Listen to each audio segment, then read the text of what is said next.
Hi, welcome to Sahila's Simple Cuisine. Thank you for joining me today. Today I'm going to share with you how to bake raspberry butter cookies. These cookies are dangerously delicious and it's a very simple recipe. Anybody can make these. You can use your hands to make the dough and you only need a few ingredients to make these delicious cookies. And this is the best time of the year to bake these, but honestly I bake these all the time and my family and friends love them. So please continue to watch and I'll be back and show you how to bake these delicious raspberry butter cookies. Thank you for joining me today.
are delicious raspberry butter cookies. They look beautiful. I love the color. It's my favorite color. I'm going to try some. Can't wait to try a piece. Wow.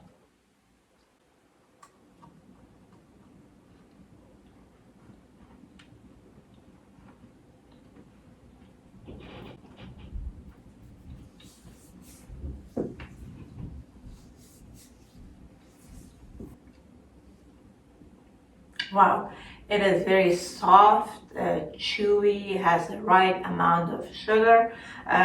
Please try it and see it for yourself. And it was very easy to make. And I hope you enjoyed this video. And if you have enjoyed this video, please give me a thumbs up. Thank you so much for joining me today. If you're new to this channel, make sure to subscribe to my channel and turn the notification bell on so you don't miss any upcoming videos. Thank you. Love you all. See you soon. Goodbye.